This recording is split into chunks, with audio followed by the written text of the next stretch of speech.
The dope. Way fresh. What's up? What's up? Do you pre-record your intros and then do them after? I haven't even got that far yet. Okay. I'm literally like, so let me tell you about this really quick. Okay. I wanted to do this podcast for a year, and things like that were the things that were stopping me from, because I wanted to start this thing, like I wanted to be like Steve Jobs and be like, here's this complete package. Professional. Thing. Yeah, but then you start realizing that like with every single, I started going, you know what, Mike, like every single podcast, you're going to get better and better. It's not about the destination, it's about the journey. Straight up. Like, anyway, so. Your best stuff comes by accident. I agree, and one of my favorite things my brother told me when I was doing this, because he was a musician, it was like, just so you realize, people, what you think is your best work is usually not what other people think is your best work. And like in essence, like if like you're a writer or you're a musician and you write a song, you're like, this is my best song ever. It could be the worst. It could not be the worst song, but it could be like not the one that everybody loves. Like I'm assuming that like Logic, for example, did the 1-800 suicide line, you know, and that probably was an important song to him. But you can kind of tell in some of his lyrics that like he kind of has a chip on the shoulder that like that's all he's really known. Like that's what blew him up. And so all these people are like, he's like, oh my gosh, I'm the 1-800 suicide hotline guy. And if you think about that, like with even like MC Hammer, who every single year on like Super Bowl there's MC Hammer's in at least one commercial. Right. With the MC Hammer song, Can't Touch This? Can't Touch This, yeah. And he's doing the hammer dance, you know? And it's like that guy has been doing the hammer dance since who knows how long. And I don't know how we got on this, but... Well, so I saw a post, my friend sent it to me. You know Matt Hermansky? I don't. Okay, I thought you did. Anyway. Sounds like a guy I should know, though. You know, he has a podcast that he's just started called Matt's World, and it's dope. But anyway, he said... Oh, Matt's World, yeah. I haven't officially met him, but we follow each other on Instagram, and... He was at your Super Bowl party years ago. Really? Yes. He and I came, and we were hanging out with Spencer on the couch, and it was like good times. Okay, good. Yeah, so that's why I thought you knew Matt. But I know a lot of faces from past parties, but I unless I got past like meeting people multiple times, I'm usually good at faces, but I'm bad with names or remembering stuff like that. I feel you. So the post, it had it was a best comprises, but it had, so there's a center and then there's two circles, and one was an influencer and one was an entrepreneur. In the center was good content. But here's what's interesting. The influencer shares what they want for themselves, and the entrepreneur shares what is useful to other people. So like Logic having that song that he was attached to, he's being an influencer. Yeah. He's out for himself. He's projecting what he wants, what he wants people to see, what he wants that. Versus an entrepreneur is MC Hammer saying, everyone wants me to wear the pants. Yeah. Do the dance. And I'm going to give it to people. I'm going to get filthy rich doing it. Yeah. Both people make people happy, but the scope of influence on an entrepreneur mindset is way broader than an influencer. But at the end of the day, they share good content. Yeah. So that's sense. Kind of like... Yeah, like the thought comes to my mind of like Carrot Top, for example. Oh my god! Who as a kid I was like, whoa, this guy's cool. Like he has funny jokes, and then like comedy. And then you see that this guy has been doing the same thing since like ever, and he's in Vegas, and I'm like, there's a part of me where I'm like, is this guy happy? Like, is he happy still being this? Carrot Top's happy. I don't think Carrot Top is happy. I don't think anybody who has residency in Vegas is ever going to be intrinsically happy, because I think everybody around them wants to. It's like one of my favorite rappers is G-Eazy, and he has this short film where, as an art, he creates this film where it's like an after party. The film starts at an after party, and it's like, hey, we all want to party and celebrate, and he goes into the bathroom. And in the bathroom, through the mirror, he talks to another version of himself. Oh shit! And so in the bathroom, he steps away from this G-Eazy, and he's Gerald. But G-Eazy's talking to him through the mirror, like, "Hey, you bitch! Like, go back in there and party. Like, don't you want to party with all those people?" And he's like, "None of those people are really people I care and hanging out with right now. I kind of want to be alone." Dude. And then like back and forth, and it's this really cool dynamic. He's real introverted like that. Netflix had a series about rappers that were I can't remember why. It was kind of like their story, their come up, and other things like that. Rapture? Yeah. I watched that G-Eazy thing because I didn't love him. My sister had gone to a concert and knew girls that were in high school that slept with him. Oh, really? And so I thought he was just deplorable because here he is taking V cards away from high school girls who are doing this. And this was earlier in his career. And whether or not that was true or not, because people make things up, it left an impression in my mouth that okay, this guy is scum. And so I started, but I had friends that loved his music, and I watched Rapture. I'm like, dude, this guy's the truth. 2 gay moms, white dude in Oakland, and E40 just fucking loves Gerald. And they're like, dude, he's the talent. And you see him, and just like you talked about, just like his video, he's he doesn't sleep. He's always on the go. And fans come up to him, and because he loves his fans because they support him, right? And they're listening to his music, and he feels that reciprocation, he wants to engage with them, but part of him is dying because he's tired, because he doesn't want to be there, because he actually wants to go home, because he doesn't want to go to the after party, because he doesn't want to do that. But G-Eazy is that guy who goes, because that's where it makes him money. So that was my Don Miguel, dude. When I was partying. Don Miguel. Really, people would be like, "Where's Don Miguel at?" Oh, and that was my alter ego when I was partying, and I didn't care about money. Let's put it on a credit card. And the crazy thing about it is, me now as Mike Alder, and kind of trying to get away from that alter ego, which I still love that alter ego of myself. I still absolutely love that self. But that version of myself has digged me into a ditch where now I'm trying to climb out of it. Yeah, you don't need him as much anymore. No. And it's cool because that Don Miguel was a mask that I put on. It was, let's be confident, let's be this person that you're not. You totally. Anyways, we probably should introduce ourselves. I'm Mike Alder, the host of How Does This Help? And this is John Goodfellow, a good friend of mine. We've known each other since, 2011? I think it is. Yeah, a long time, 10 years now. Yeah, we were actually just talking that I think we both wanted to be friends, but it was just never happened for whatever reason. Whether it was me just being too. We both had too cool streaks in us. Yeah, I'm too cool. We were competing for the same niche in ways. I think. Yeah. Yeah, I definitely, because you were somebody that and you still to this day. Are somebody who, when I think of John Goodfellow, I'm that is someone that does not care what other people think about what he wears. Yep.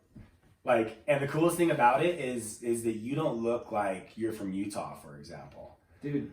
And the reason when I say that, I think about, I recently was in Wendover. Yeah. And we're walking down the hallway with our group of our friends. We're all from Utah, and this other group goes, "You guys all look like one guy's like, are you from Utah?" And we're like, "Yeah." He's like, "Thought so. You guys all look like it."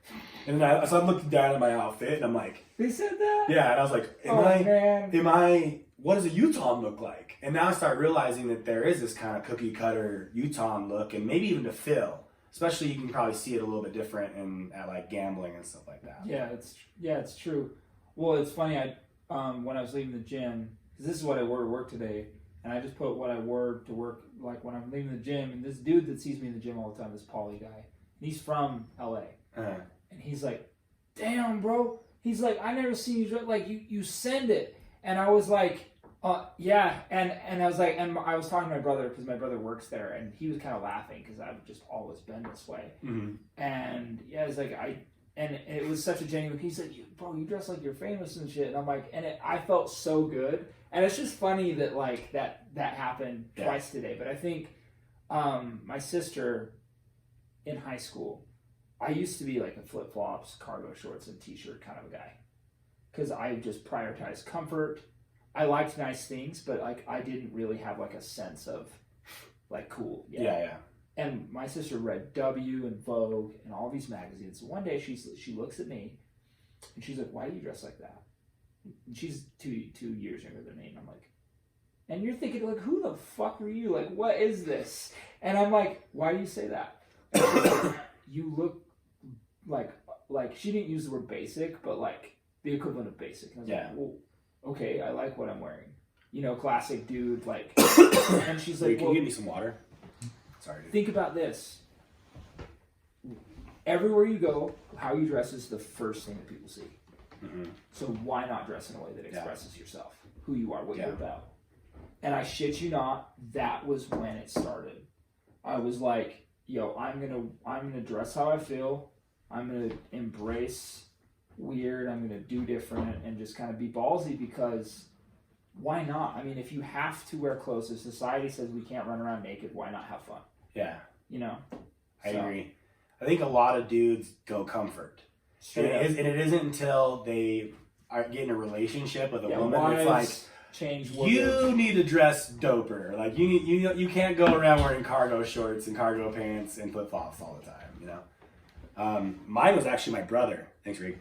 Your brother did it? My brother worked at Nordstrom. Oh shit! Okay. And I worked at Buckle, but Buckle's like, let's be honest, like it's not. That's usually the tail end of fashions. Is if you're shopping at Buckle, they usually have the trends. Buckle was cool in like the early 2000s, kind of when like designer jeans were really like dope. I remember Buckle being a place that like I would stop in, like 2007. So do you think that Buckle was dope, or do you think that your taste in clothes is just bad?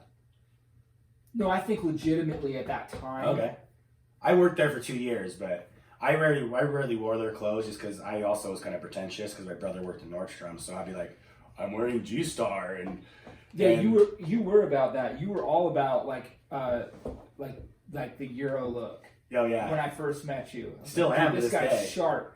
I love G-Star, especially because I had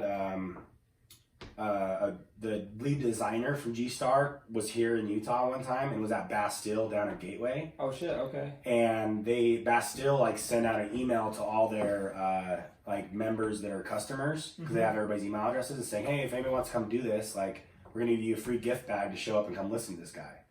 So no way, and you went? Yeah, and I went with my friend Kenzie, and both of us were just like jaw dropped, because this guy starts telling a story of like how jeans are like how they got made, how the whole thing started, and how it evolved, and how G-Star is still trying to like do everything by hand.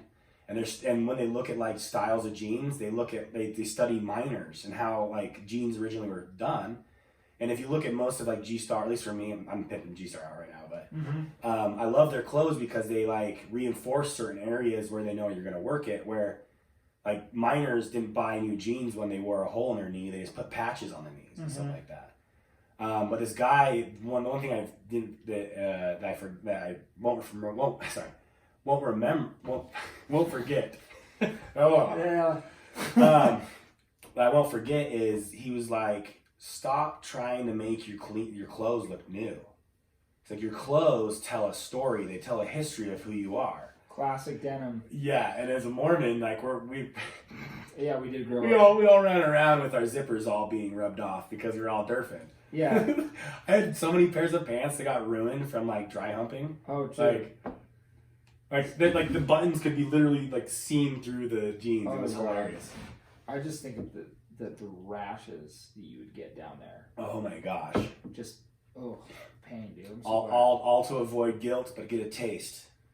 Oh yeah, dude. Oh man, those are some times, man. You just took me down memory lane. But yeah, like nudie jeans, same philosophy. Double RL. The store that I worked at in LA was like a real big denim store, and they're all about buying a pair of jeans patterned after what jeans were initially meant to be. Yeah. Made by hand. You know, you're going to spend a couple $100 on a pair, but it's going to be like one of a few pairs of jeans that you wear for the next few years. And they feel so different, and they wear differently than like fast fashion stuff like you're going to get from like Zara or American Eagle, because those jeans aren't built with shelf life in them. H&M, like, yeah. No. I love H&M clothing, but I thought for like 3 or 4 washes, I'm like, well, can't wear this anymore. I have a denim shearling jacket from H&M, and I don't know how, but it is honestly the most bulletproof thing. I've had it for years. It's got coffee and stains on it. I've only washed it like a few times, and it's the greatest coat. It's bulletproof. I don't know what they did. They made a good one, but I actually do have a jacket, so I think they probably have certain areas where it's like better quality for sure. Sure. But then when I buy like $6 t-shirts, like those things don't last long. Dude, their briefs are great too. Are they? Yeah. I fall in love with their underwear. Lululemons. If you haven't tried Lululemons, or like these cost like dude. stupid expensive. Yeah. But I've washed them. I only have 3 pairs, and I've stopped wearing all my others. I don't even know why I have a boxer drawer anymore, because I do my laundry every 3 days because I want. So I just buy more Lululemon stuff. But You anyway, do. That was great. yeah, man. I think fashion is really important. I think you nailed it on the head. I think that it's a way of expressing yourself. Straight up. And I think that everybody's outfit tells a story. Mm-hmm. And one of the stories that like you tell by dressing differently than everybody else is that I am different. Mm-hmm. And I think that's cool, because I think everybody is different, or a better word for you, unique. Mm-hmm. I think different kind of the word like creates like like separation. Sure. Where I feel like the word unique is more like we're all a group, and each of us has unique abilities and unique perspectives and all these other things. Straight up, like, I think if you don't, like, let's say, like, you've got this energy that needs to come out, that just needs to be expressed. Mm-hmm. And if you dam it, like, you block it up, then you've got this clog. And I think people limit themselves in terms of appearance. That's one of the first places people start saying, oh, I couldn't do that. Do you know how many hats they sold like this at the store that I worked at? And I would watch guys come in and try on wide brim hats. And then they would look in the mirror, like how they looked, look around, and put the hat back. And I started watching this, and I was like, hold on, no. Yeah. So I walk over there, I'm like, bro, why'd you put it back? It's like, oh, I couldn't do that. I'm like, dude, the minute you walk out of this store with that hat on, everyone assumes you're the guy who's been wearing a hat like that your whole life. Yeah. But you have to wear it out the store. You have to, like, own it mm-hmm. that one time, and once you own it that one time, you're the dude. And I had this talk, I shit you not, with, like, I don't know how many dudes, but people bought the hats, and they would come back in the store, because Mm-hmm. Venice is a community, and, like, you see the same people all the time. And they would buy the hat, they would wear it in the store, and it was like, they didn't feel weird or uncomfortable, but they initially did. And I think when you are harboring these desires inside and you're not letting them flow, you're blocking yourself from expressing other things. Like, I wanted to have an adventure, right? And so, like, I had been working for all this time, and I had all this repressed adventure. Moving to LA was that adventure. I gave myself that experience, and guess what happened? After that, it opened doorways up, and other things started happening. So I think dressing how you want is one of the first things you can do to liberate yourself and start experiencing more of what you want to create in your life, rather than holding back and say, oh, I couldn't do that. Oh, that's too much for me. I won't. You know what I mean? Because those are all, like, little self-conscious moments where you're preventing yourself from expansion. You know? Absolutely. I think that. Sorry, I lost my train of thought. Good, dude. You're talking about expression, right? Yeah. I think the creativity, just in general, like I grew up as a kid, like loving to draw, for example. Yeah. And I had too many adults ask me what I wanted to do with my, like, as I grew up. I said I wanted to be a animator at Disney. Oh shit, cool. And as I got older, they're like, that's not practical. Like, you know how competitive that is. And all I heard was all these naysayers. Yeah. And I bought into those naysayers. Straight and up. then what those naysayers are really doing is saying to me as a kid, my dreams didn't work out. Your dreams aren't going to work out. Yes. And I think that goes just in hand in hand with even fashion. Mm-hmm. Somebody comes, like, you could leave here, or I can tell you straight to your face, depending on what type of person I am, Mm-hmm. like, that hat's dumb and you look stupid in it. Great. I think you look great in it for the record. Thank you. But just for the sake of an example, like, you can decide whether my opinion matters to you, or you can decide whether that opinion doesn't matter and you like how you look in that. Straight up. And I think that, like, where I first learned that lesson was actually at Buckle, ironically. Mm-hmm. There was this guy who painted his nails, wore glitter on his face, like, wore scarves before anyone was wearing scarves, like, just was dressing completely different. And he was kind of like femme looking, Mm-hmm. but he got more women, like, coming into the store and, like, giving him hugs and, like, all this stuff. And, like, I remember even having a conversation, and he's like, yeah, I'm completely straight. I rolls that way. I roll this way, and women like it. And it's kind of like that peacocking effect, right? Mm-hmm. Like, you look different, so people are gonna be like, "Oh, you must be different." Sure, because you're actually allowing yourself to, like, be in the space that you wanna be in. Yeah. Like, going back to what you said about parents, like, I grew up drawing, and I wanted to be an artist, and I always wanted to do something creative but also conscious. Like, my first initial dream, I had this brand that I came up with called Fierce. I spelled it differently. And it was it was a lifestyle brand, and I wanted to connect cycling with surfing and other lifestyle sports, because to me, cycling is a lifestyle sport. But kids weren't cycling in 2004. No. You know, I was the only kid out in Salt Lake City, in this beautiful place. Everyone's 40 in cycling. And so, like, I wanted to do this, and I had all these dreams, and everyone was like, you can't be an artist. You can't make clothes to make money. Like, get a real job. Yeah. And unfortunately, I wasn't strong enough. I didn't believe in myself enough to do my dream. And so I ended up doing sales for all these years. But that's another story. But the point is like, how dare we look someone in the face and tell them their dream isn't, like, dope?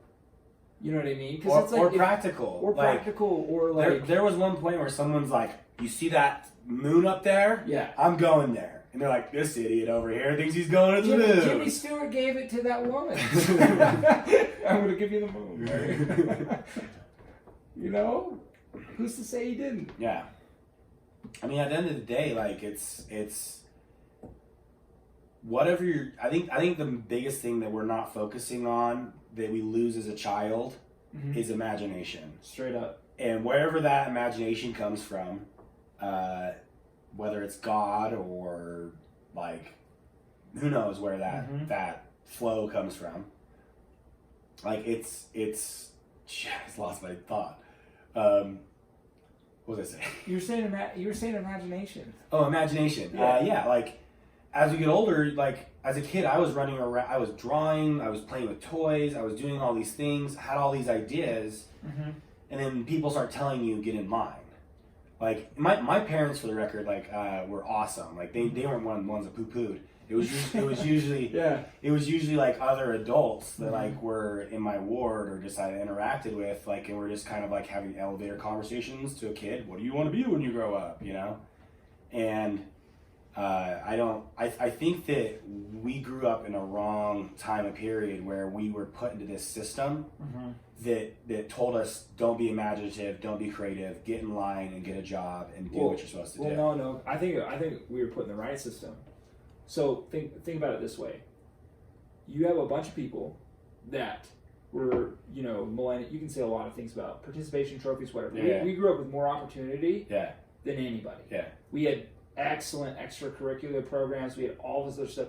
I did art competitions. I won all these art shows as a kid, like state competitions, all this stuff, right? And then as I'm a winner and I'm excelling and I'm in independent study in high school, I'm being told at the same time by the same age group that I need to consider a real job as I'm kicking ass and doing that. Yeah. And so I go on a mission, I come home and I'm thinking, okay, well, fuck. I need to get married, go to school, and fall in line with this program, right? And then the recession happens. And so all these people that were telling me to bank on the system providing for me were wrong. And so you have all these people that are our age that tried to fall in line and failed, but can remember what it was like to dream. So you're saying it was needed, essentially. You're saying this we were put in this place because we were meant to change it. Exactly, because like think about it. Like here we have this genius, this idea. We want to be expressive.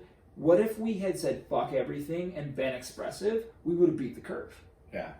Because we wouldn't have been depending on the system to carry us. Yeah. We would have created our own path. Well, that's where but like we didn't, and so now here we are. Mm-hmm. I've been having ideas because like the conversation I like to have with certain people, or just I'd like to bring up when there's new topics is, how would we change the school system now? Oh, straight up. And to be more effective, to allow people to awaken to who they are and their true potential, and not have to go through elementary, junior high, high school, college, and still not know what the hell to do with their life. Straight up. Like, what if we were as kids? Like, what if I was told, like, hey, I want to be an animator, and instead of going through the system and telling me how to do math and all this stuff like that, what if I had to go learn geometry, for example, to understand what curves and certain like that? What if I had to learn physics in order to like be able to draw certain things that looked like it was real life and react in real life? And what if like I was able to go shadow or just like explore things? And as a kid, I'm like, you know what? I don't really want to do art anymore. I want to be an astronaut. Okay, what does an astronaut do? Or I want to be an architect. Like that was the thing I evolved from. Because I was like, oh, I can't do drawing like for fun. Like at least I can draw and create buildings. I love building Legos. Straight up.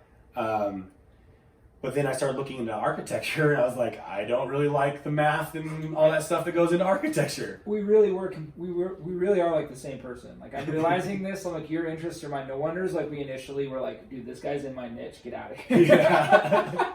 That's awesome. Sorry to like stop your train of thought. No, you're good. I was done. I just realized that we have so many interests in common, and I didn't know that until tonight.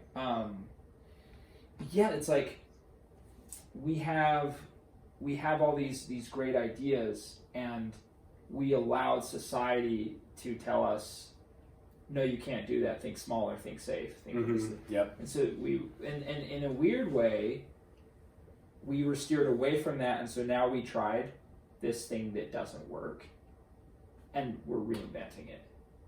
Yeah. And so it's all coming back, and like Gen Z, they saw it. They all want to go to trade schools. Yeah.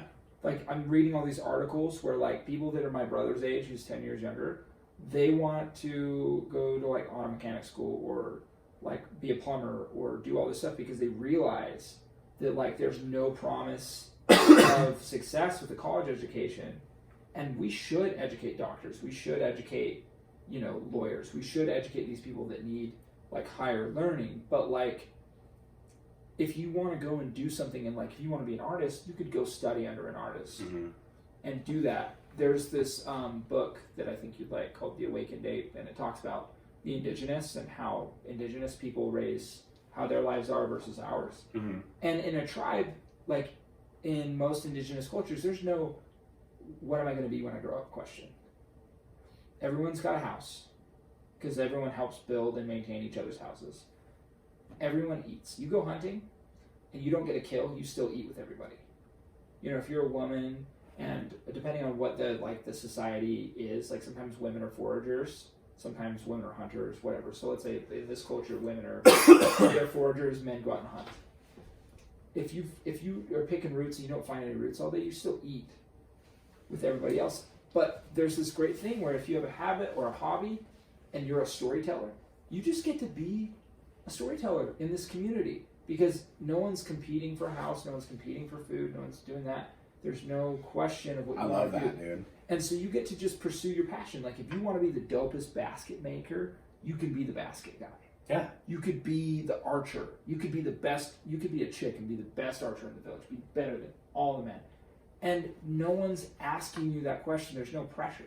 I mean, if you're crazy and the society kind of values psychedelics, they do push people towards shamanhood, Mm-hmm.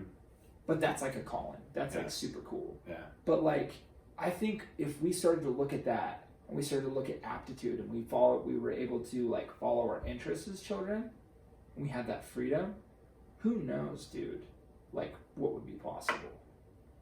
Because like, I think I would have, who knows? I don't even know what I would have done. Yeah, I mean, I have a friend who, like, about a year ago, we were at a party, and she's like, I want to be, I'm studying to go to dentistry school, but, like, really, if I were to choose my job, it would be to be a personal trainer that, like, people come and pick, like, I can go to any gym or whatever, and she's like, I'm thinking about doing this Instagram, thinking about doing all this stuff, and, like, my background's in marketing, so I'm screaming at everybody Yeah. that, like, you can Do do whatever you want to do. All it is about consistency and putting yourself out there. Mm-hmm. And then one of the coolest stories I've ever heard about that was, I can't remember his name right now, but it's if you follow, they're like the Bucket List family. Mm. They're on Instagram. So this guy Maybe I need to. came home from his mission and started doing illustrating. Mm-hmm. And he started charging $50 an hour. Or $50 an hour, and then he started charging $100 an hour. And he's like, I just wanted to see how high I could get up. And he's like, I was getting to where I was like, or it wasn't an hour, it was like, I charged $50 for the project, I charged $100 for the project, and he was like getting paid like $10,000 to do these projects. Mm-hmm. And then he's like, I want to develop an app, like, because everybody was developing apps. And so he was like, these QR codes there's no good QR code scanners out there, so we're going to make one. So he makes a QR code scanner, which is not a sexy app, right? No. Well, this app becomes the most downloaded QR code app No way. scanner on the app, gets picked up by Google, who Google's like at this time is trying to really reamp their Google Play Store. Mm-hmm. And so what they do is they have ambassadors from Google that come and talk with these app guys and try and help them to take their app to the next level. Mm-hmm. And so he has all these meetings like with Google, and at the end of all these meetings and all this, like, they just start blasting off with this rocket ship. Snapchat reaches out to him and acquires this QR code scanner, and that's what the QR code scanner we have now is. They were just like, we need a QR code scanner in our application so people can just add each other without having to go search for the names. That's how that happened? Yeah, and so he sold this thing for, I want to say, like millions and millions of dollars, which is just a stupid QR code scanning app, right? That's incredible. And they built it into a plugin in Snapchat so that you could add people that way. Mm-hmm. And that's where most companies are trying to build their own stuff, and it's like, no, if somebody already has it, go buy it. And then like what's kind of happening nowadays? Mm-hmm. It's like Disney went, for example, Marvel. They're like, those guys are competing with us and they're doing really well. Let's just go buy them and integrate it into our vertical platform. Let's buy Fox. Let's buy Fox. And let's partner with Sony. Mm-hmm. So everybody's trying to vertically integrate into make this powerhouse so that you have this almost religion type like thing of like, I love Disney because Disney has all this global, stuff. I used to think globalization is bad. Mm-hmm. But we're all one thing that's many things experiencing itself anyway. Yeah. Like there is no duality. It's all connected, right? Like, everything is like singular but dual or Trinitarian, or you could fractal it out forever, right? Okay. There's gonna be a lot. You just said a lot of big words that are gonna freak out the guests. Okay. So singularity meaning that there's like, it's one reality. So like you could think of it this way, like, there's the universe, and we're all a part of the universe in the same way that a tree is part of a forest.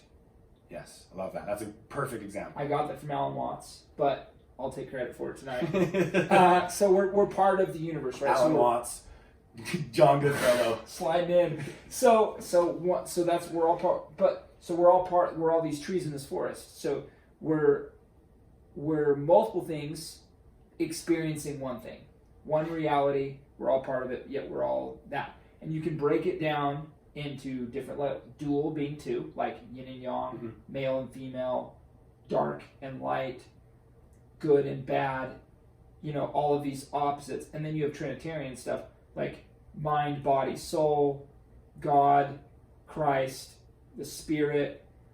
and that's triangular, and they all represent shapes that geometrically make up our universe. And you can fractal it, meaning you can take those numbers and stretch them out bigger forever, or you can shrink them down on top of each other. It'd be like zooming in and out on something with a microscope. And kind of like pi, how you could take pi out forever, exactly. or it can be 3.14. Yeah. It's like the highest level of what it gets. Yeah, and you can zoom in and out on things forever. And so, like, globalization is like the internet, and like where all of us, our minds are all linked. Like, there's one singular consciousness, there's a collective, and the subconscious, you could call that God, because that's the part of us that knows everything, that's aware of everything, that sees everything. We're all linked subconsciously, right? But our conscious minds can only be aware of a certain amount of things as it's relevant right now.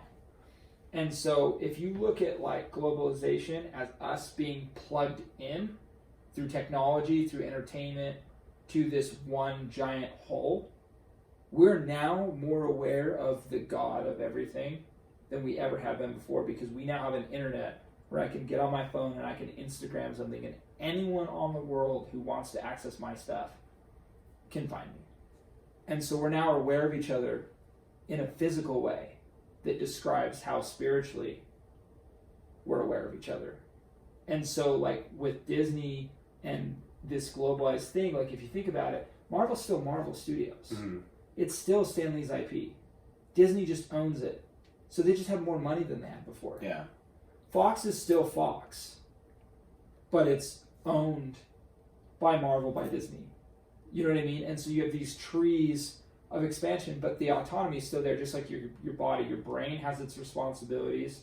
Your heart has its own brain, its own electromagnetic field, its own responsibilities, your gut.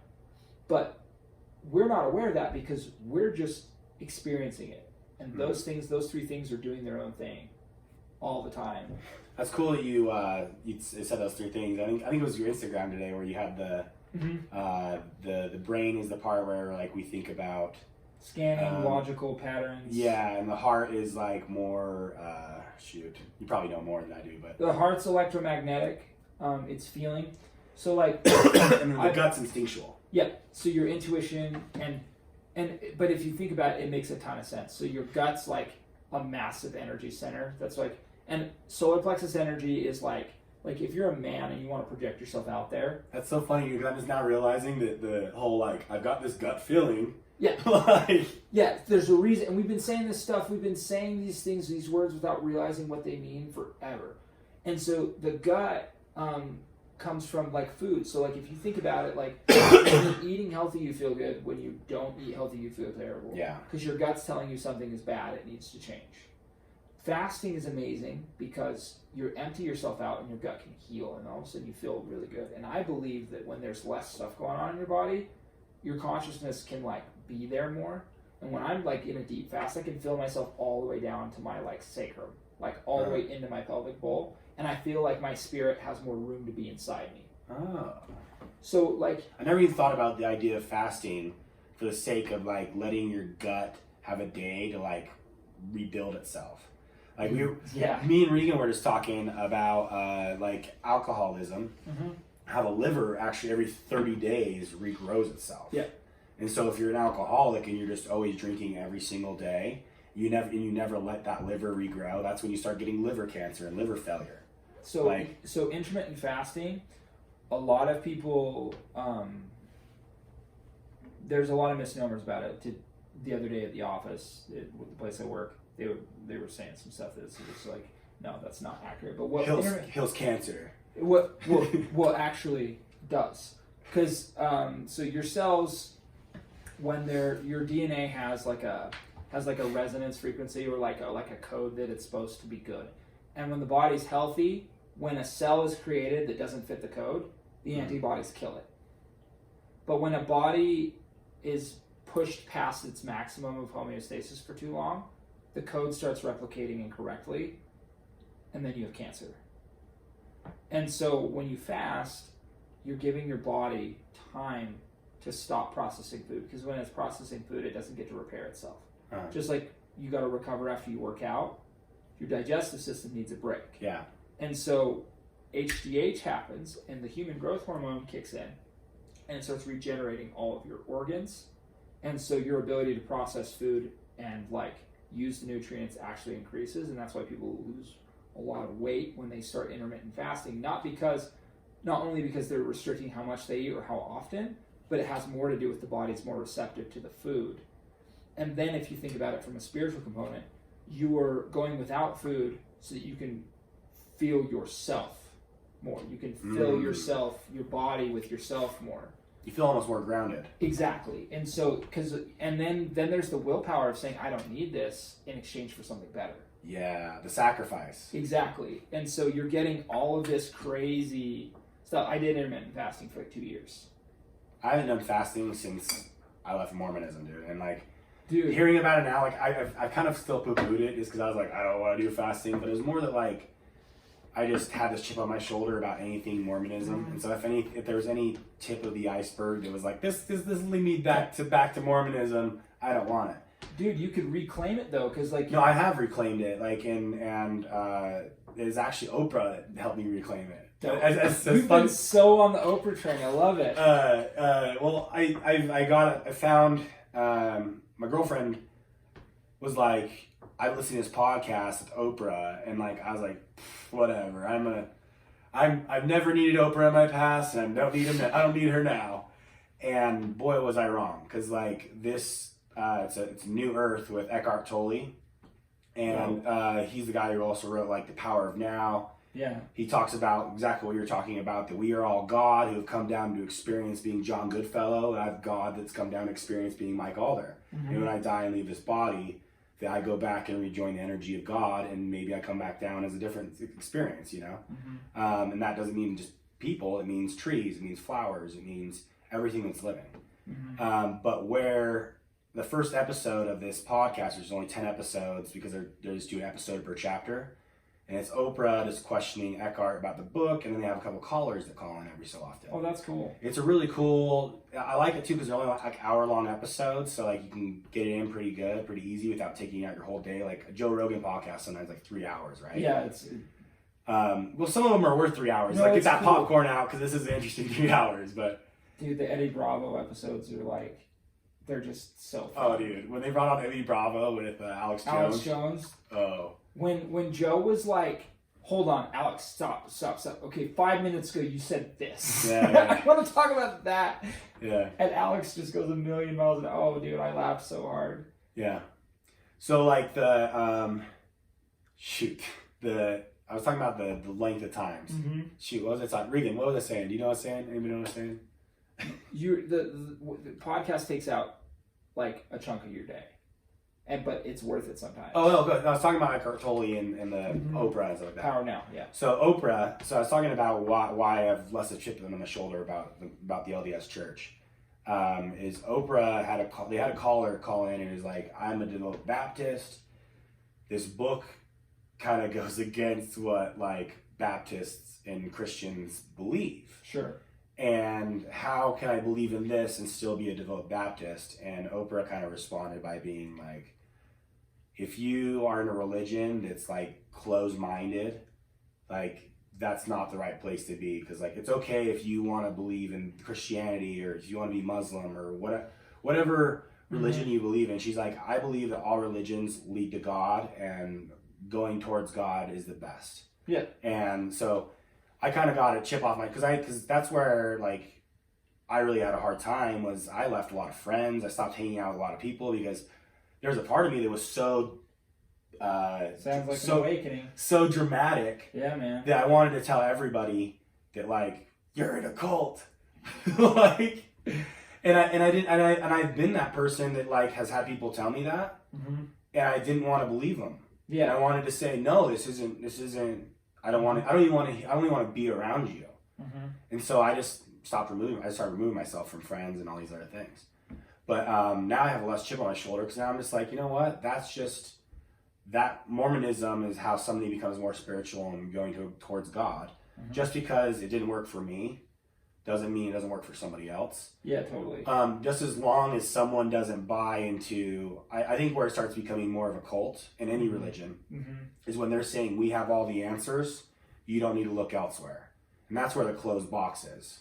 Well, the crazy thing about the LDS Church is they say pray and ask God, test it, ask everybody. But then when you, like, that's what the book says, like, that's what the doctrine teaches. But everyone treats that like taboo. Like, if you told somebody, like, if you're LDS and you're growing up and you said, oh, I've been looking into Judaism, people look at you like you've got a disease. Mm-hmm. And that was kind of my experience, and I think you're right. I think that's when the closed-mindedness happens. But truly, I think when you look at it, all religions occult truth. And anytime you get a group of people together that are practicing something that's important to them in secret, there are behaviors and other things like that that happen, and you can't escape that. But the cool thing about, like, mysticism, which is the label that I prescribe to, it's basically saying that at the root of every religion is God and is the same thing. Yeah. And all you have to do is strip away the culture Mm-hmm. and the customs. Yep.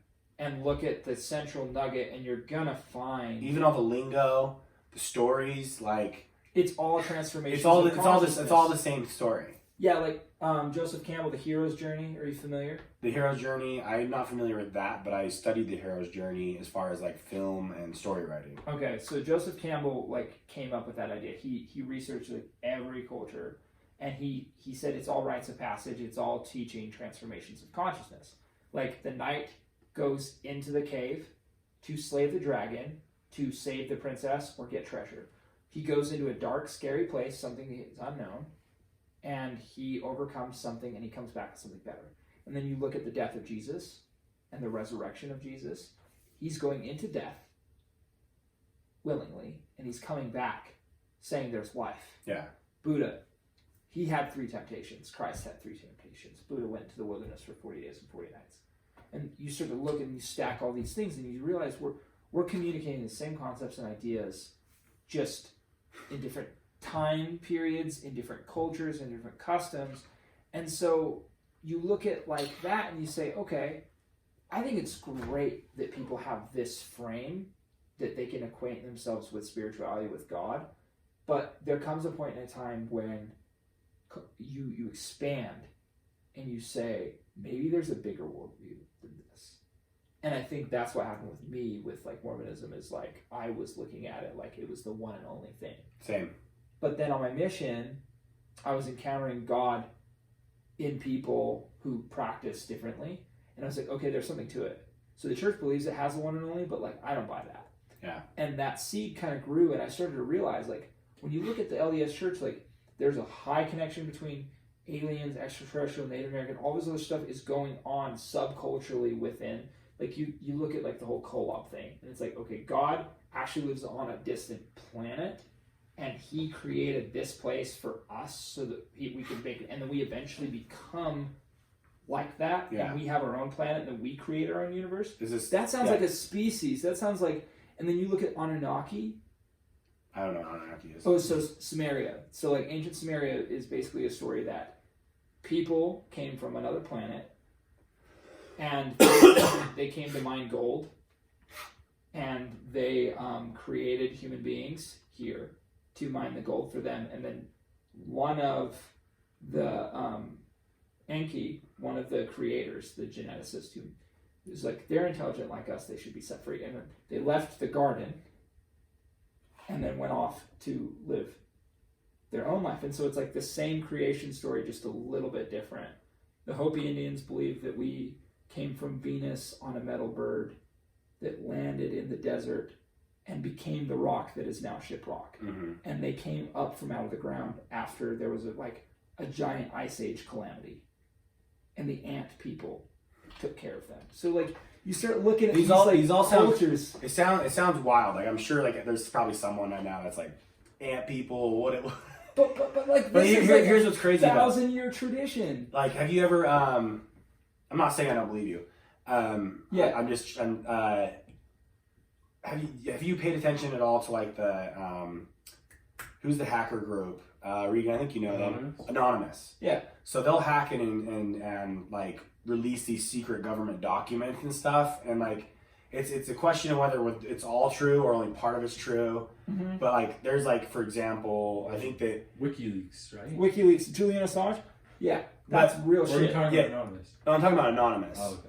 Wasn't it you that told me about or we watched this YouTube video together where like in the Antarctic, like these people, like the Russians and Americans, like drilled down into the Antarctic and built an elevator down, and they went down, and it was and they went down with like 12 people, but they only came back with one, and apparently like one of the species that was living down there like ate one of the people or something like that. Dude, so I have so many stories like this because I this is one of the rabbit holes that I've gone down for like so many times. So keeping it. Do you want to go down Yeah, there? yeah. So keeping it Mormon.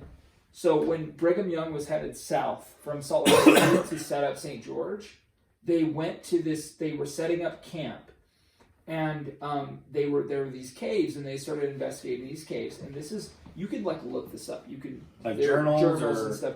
They found these bipedal, intelligent, raptor-like reptiles, and they fought them, and like there was this like massacre, like a lot of people died because they were digging in they were like in this subterranean thing, and they like encountered these like dinosaur-like intelligent beings, and so like there's the edited version of this is like, this is an area that's not safe, let's leave.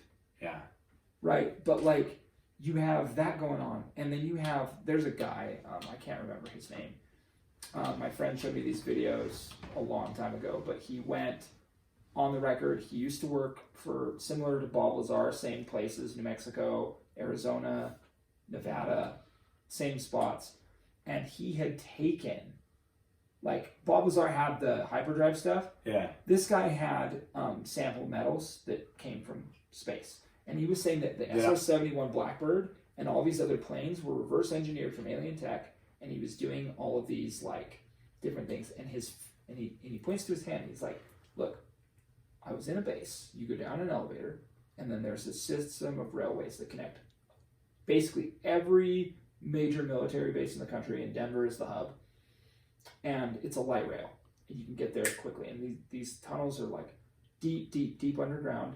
They've been partnering with aliens, and there was apparently like this problem with these grays. So they go down there, and he said a gray alien drew a circle around his stomach and shot him, and he was missing fingers, right? And so you think this guy's like just nuts, but the guy got shot by the alien? Yeah, so he's missing fingers. Okay. And he's like telling this whole story. Well, and he did a couple conferences like this, and then all of a sudden, the guy disappears. Completely gone. Uh-huh. Like, no one knows where he is. No one knows what happened to him. They just found his apartment was like ransacked and destroyed. Guy's gone. And then years later, you have guys like Bob Lazar coming out again with testimony, and all these other people saying, okay, the U.S. has been working with aliens underground and underground bases. Antarctica is a reptilian hub, and the Germans built submarines that could fly to space with zero gravity technology and have been working with reptiles this whole time. And it's like, even like Michael Bay's Transformers movies, where they're basically saying aliens have been here since the beginning, hiding in plain sight. Yeah. And so even Hollywood is like saying, hey guys, See some bubblegum and kick some ass. things are not as they live among us, dude. And so Love that line. And so like you even look at like the Haida Native American tribe, a lot of these indigenous believe in a trickster god, where he's kind of a good guy and kind of a bad guy, like someone who like isn't to be trusted but is. And in this case, it's a raven, and it's dark, and the raven's alone because there's nothing in creation. But there's a man who lives in a house with a daughter, and he's got the sun in a chest. And so this raven disguises himself as a child. The woman raises him to be a little boy, and he gains their trust and everything else. And at the right moment, he turns himself into a giant raven, and he steals the sun out of this box and throws it up in the sky. And because of him, we have light. And now he's like... As is a Native American belief? Yeah, the Haida He's tribe. a trickster. Yeah, he's a trickster. He tricked this lady, but it was like for the greater good. Yeah, so he's a shapeshifter. And Ravens? They're supposed to be like magical. Yeah, and so he's supposed to, so now he's lonely. And so he goes and he finds humanity and he pulls them out of a seashell. he takes them from underground by the coast, Mm-hmm. and he pulls them out so he now has friends. And he teaches them how to make fire, and he shows them how to do this. And he's like, hey, I'm the reason you have stars. I'm the reason you have sun. I'm this. And so, like, you look at that, plus metal birds from Venus, plus Samaria, and then you look at India, and you look at the Manas, which are like flying fortresses that shoot nuclear weapons, and like all this other stuff. And this is in the Bhagavad Gita. These are sacred holy texts. What for what religion? What? Hinduism. Okay. They believe in flying fortresses? Yes, they believe in, and the aliens were there were different kinds, and so they had Nagas, which were part reptile, and then they had some that were humanoid, but they were depicted as like blue skin, and they had multiple arms, and they could shapeshift. So you have all of these ancient cultures pre-Christianity that believe in shape-shifting, semi-benevolent beings that came here with heavy weaponry and technology and gave them a place to live and saved them from natural disasters. And the Navajo believe there were 4 worlds. So they believe they have a history of 4 creations, 4 calamities, and we're in the 4th right now. So like the world's about to reset. Like 2012, the Aztec calendar wasn't the end of the world, it was the beginning of a new cycle. Okay. So what do you mean by reset? So like the Hindus explain it, so there's like 7 yugas, and what's a yuga? A yuga is like a period of time. Okay. And they're dominated by like a certain energy. And right now we're in Kali, which is destruction. It's the shortest and it's the darkest. But then Kali resets, and then it starts into like a new millennium. So if you think about like a year, if you were to expand a year out into like an epoch. What's an epoch? An epoch is like an extended period of time. Like call it like a couple thousand years. Okay.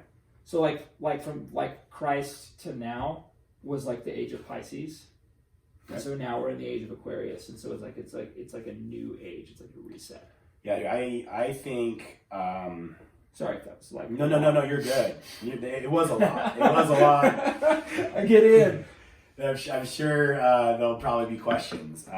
Which if you do have questions, feel free to comment on whatever you're on, whether social media, YouTube, whatever it is, or you can hit me up on my email or contact me at my website. And if you have some questions for me or John, we're happy to help you out.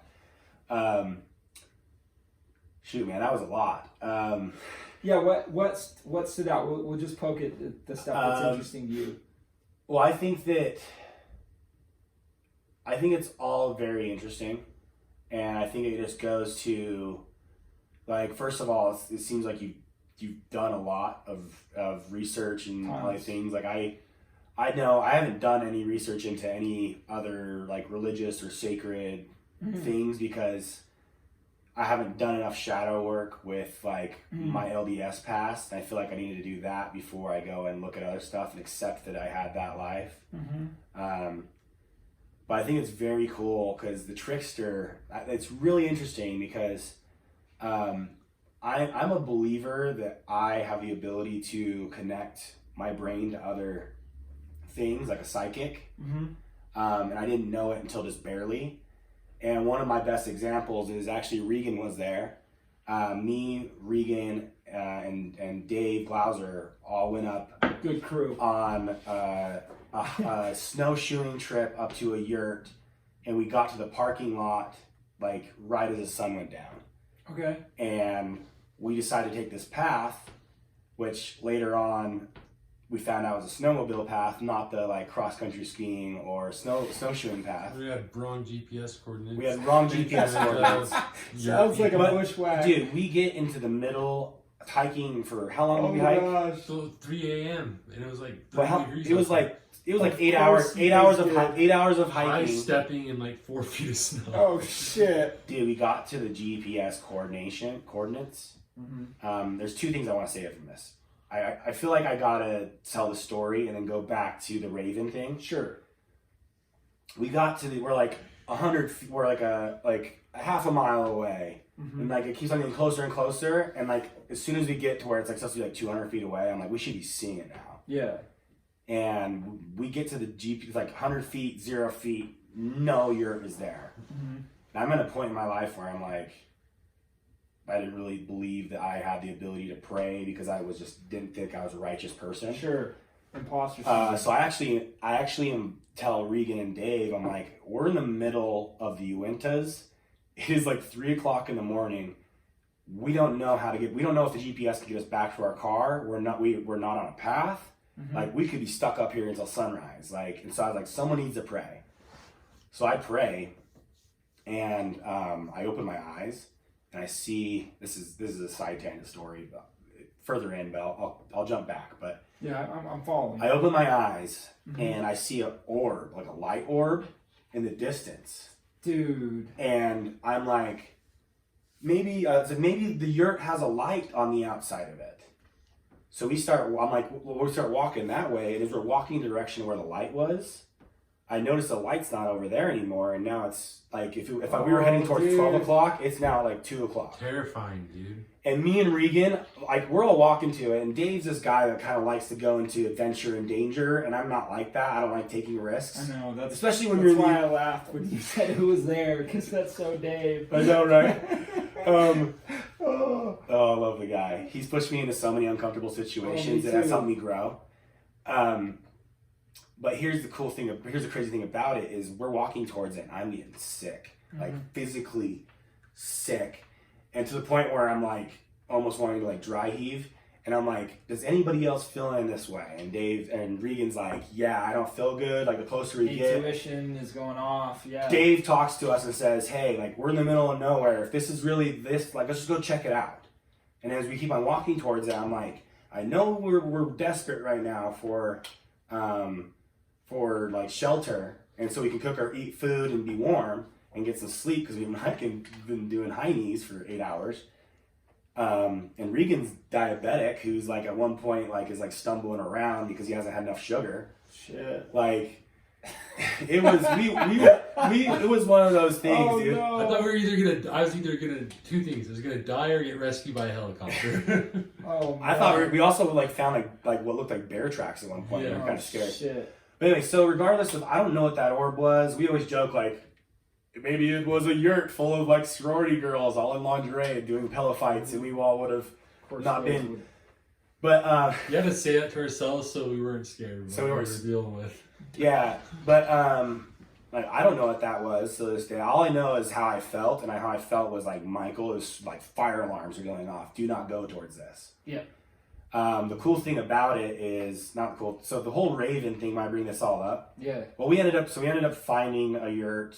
It wasn't our yurt. We were safe. Everything was fine.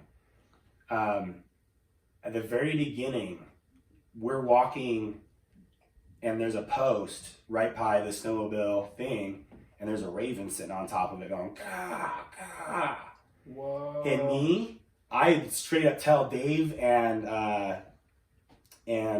Regan, I'm like, what if that raven's like, don't go that way, don't go. I've got the chills. Yeah. And it was literally at the very beginning, and I didn't listen to it. And this is where, like, John, like I'm saying to you, like, we as humans have superpowers. We have the ability to connect and do things. I think everybody has different, unique ones. Yep. I think mine happens to be, like, psychic, because, like, I really connect with animals. Yeah. I don't know, it's not even just animals. Like, there's times where I'll be in rooms with people, and I'm like, and I'll start talking, and I'm like, I don't know, why am I rambling on about this thing? Yeah. And really, it's somebody else's idea, and they're too scared to say something about it. Dude. And my consciousness has grabbed on via organic Bluetooth. I never thought about it that way. What? Yet again, I relate to you. So, like, foxes are culturally, like, the guardians between the physical and the spiritual world. No way. Yeah. So you know that park that's across from Creekside Park? Like, there's an LDS chapel, and you go down, like, kind of like a road, and then there's, like, a park, and then it's, like, kind of like a swamp that they turned into, like, a lake. I don't know that. There's baseball fields, like, right off of Murray Holiday Road. Oh, yeah, wait, you're talking about, like, the Four Diamonds area? Yeah. Yeah, okay, Yeah, there's that park. Yes. So there are foxes that live in there. Uh-huh. And one night, I'm with Mike Plant. Good old Mike Plant. Mike Plant. We're walking my R.I.P. Heath, my Akita, and my parents' dog, Little Bear. and the vibe is just weird.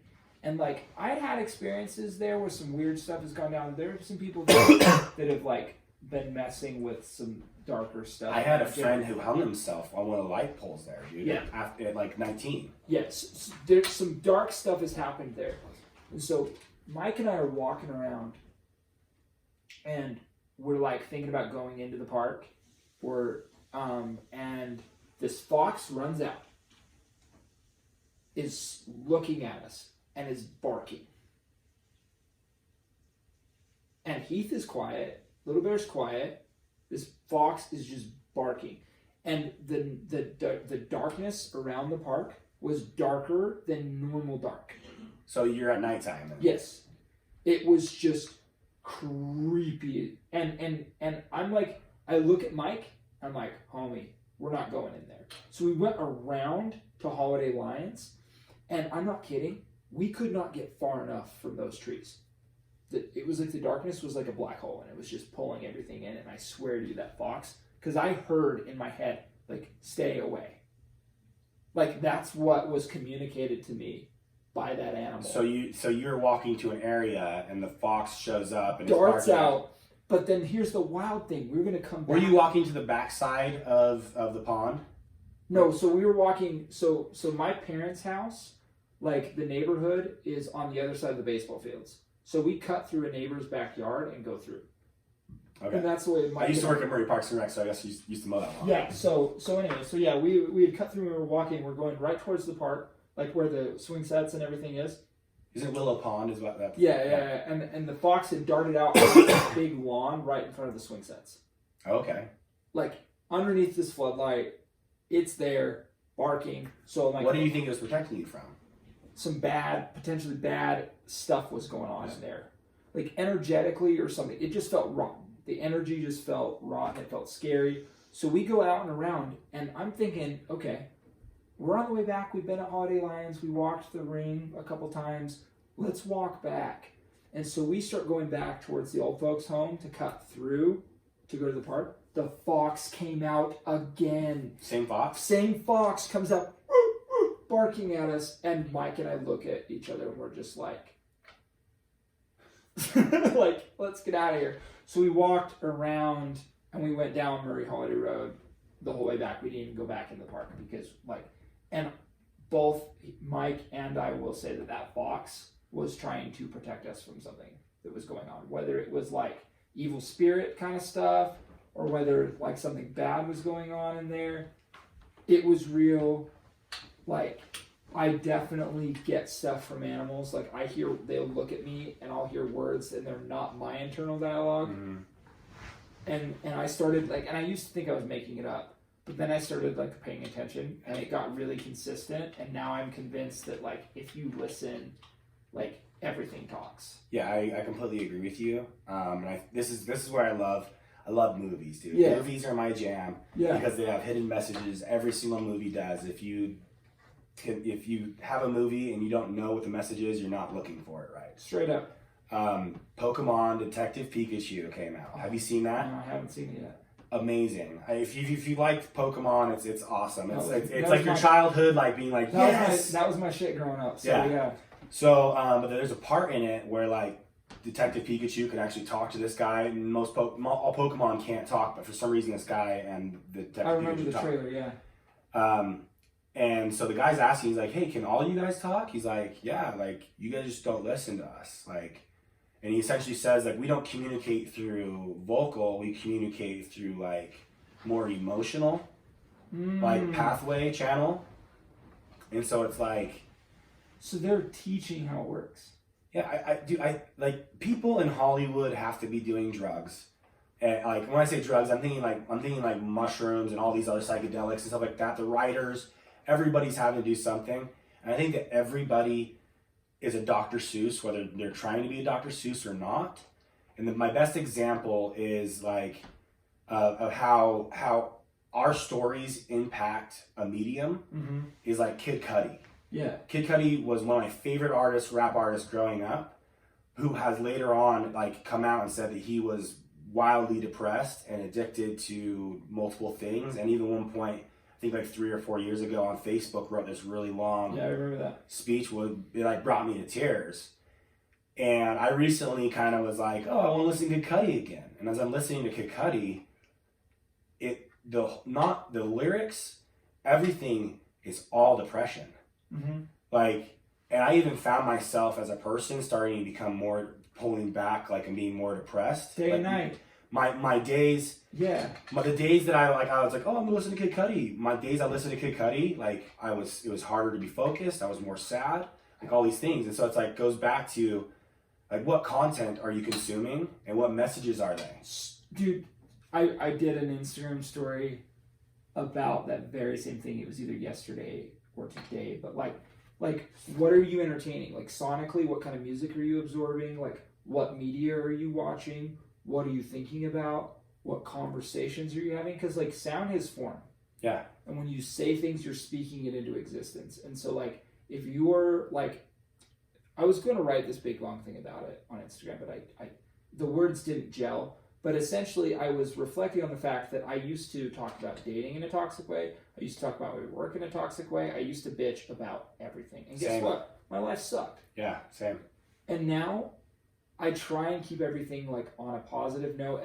And even the hard stuff, I make it like not taboo. Like recently I went through some hard stuff. And if you ask me about it, I'll be open about it. You know, like, I mean, do you want to talk about it? No, not right now. But Okay. like person to person, like I try to make it like not taboo because then I have power over it. Mm-hmm. But if I'm like giving my power away to these things by making them bigger than me, as if I can't influence them or control them, then I'm going back to the Book of Mormon. Things can be either act or be acted upon. So everything is in existence. Everything's co-created. Everything's happening. So are you a product of your environment, or is your environment a product of you? Yeah. Right? Like The Departed. I love that movie. Jack Nicholson quotes that in the beginning. But like, so you can either influence everything and be proactive, or you can passive receive everybody else's creation, which means you're going to get shit on. You know what is funny? Like a good little tangent is even like I just listened to like Mark Zuckerberg was down at Silicon Slopes, Silicon Slopes. Yeah. And they asked him a question about like mental health and social media and what they're trying to do about it. Mm-hmm. And they said they've been doing all these researches. And maybe this is Mark Zuckerberg with a bias trying to say social media is not bad because he has a stake in it, right? So there's always a bias. But what he was saying is if you are passively on social media, where you're just like looking at stuff and just even liking stuff. Yeah. Like liking stuff, like you have a harder time mentally and emotionally with the experience.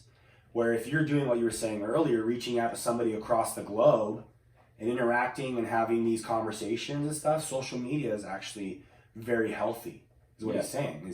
So the people who are sitting back and not using social media how it's meant to be used and are just browsing it being like, my life sucks.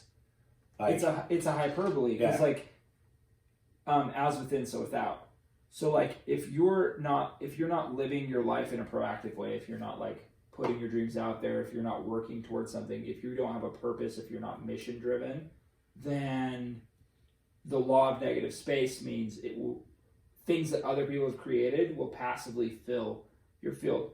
It's like sex. Like tantra is great because you can equate everything to like if you're not penetrating the space, then something else will fill it.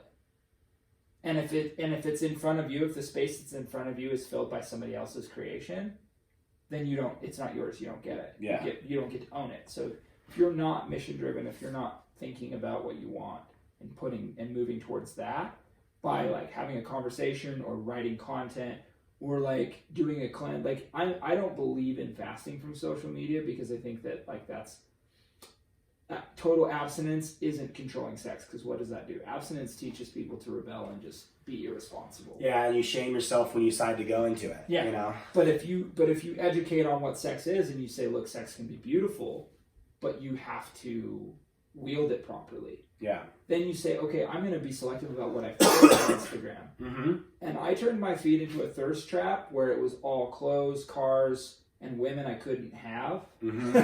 I feel you there, dude. to philosophy, spirituality, ideas, beauty, art, people like fitness and health, and it's all things I care about. So when I get on Instagram feed, it's a hug.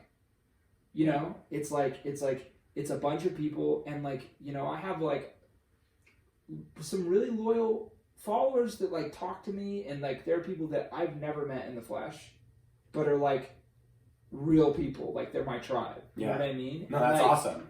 And I think that that's what it's for, is if you're serious about what you want, you can find it wherever you are. But if you haven't decided what you want, you're going to receive a bunch of uncorrelated, terrible shit. Yeah.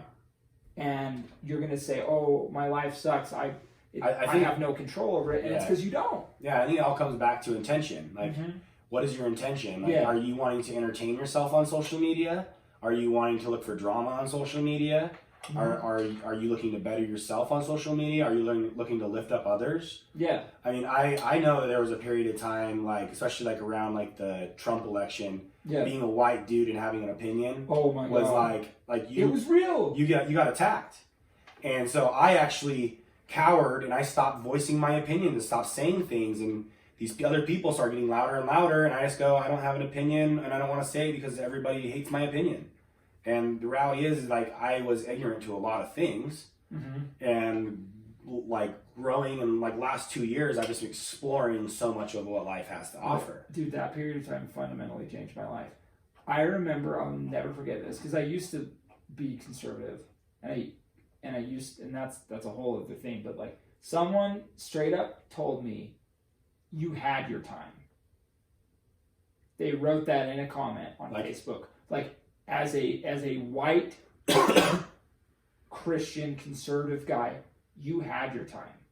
Now it's our time now to speak. You're over, and it was like, and I was just dogpiled by this group of people, and that's actually when I got more active on social media, because I realized that I was wrong about a lot of things, and I started to consider the situation. And I looked at white privilege in a way that I had never looked at it before.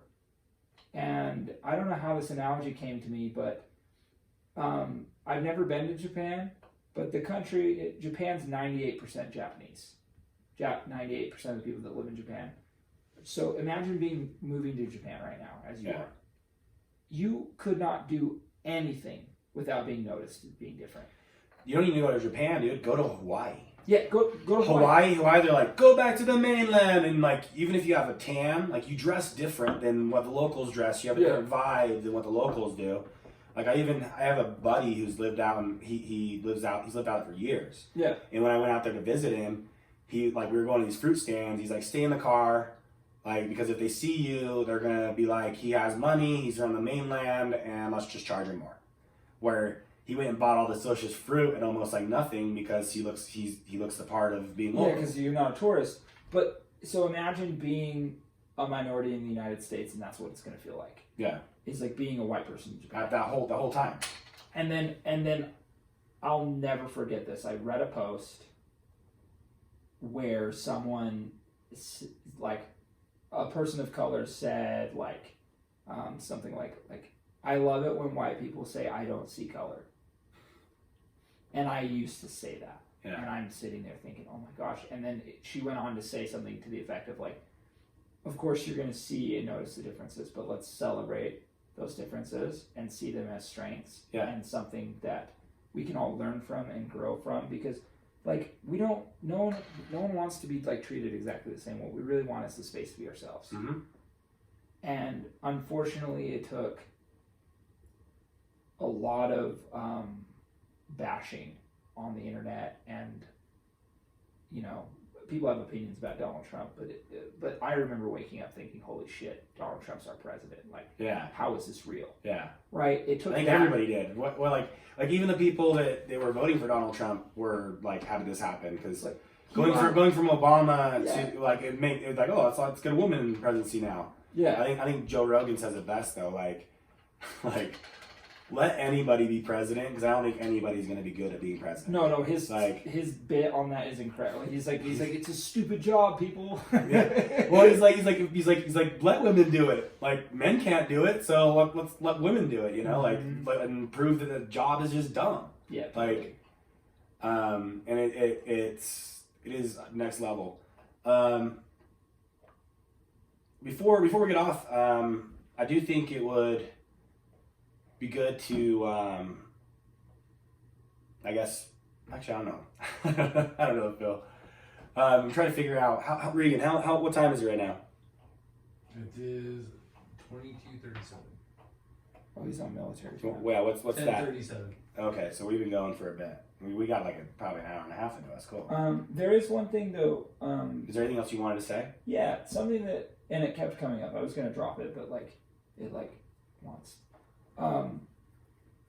You know, with your situation and kind of where you're at with the upbringing and the whole trickster God thing, this came up. So Gnosticism, have you heard of it? Mm-hmm.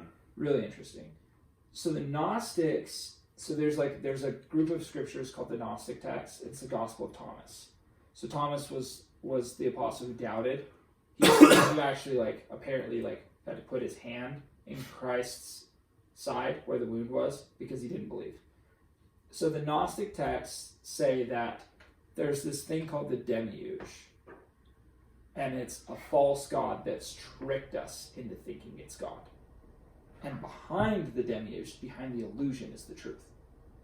And that the church was the demiurge.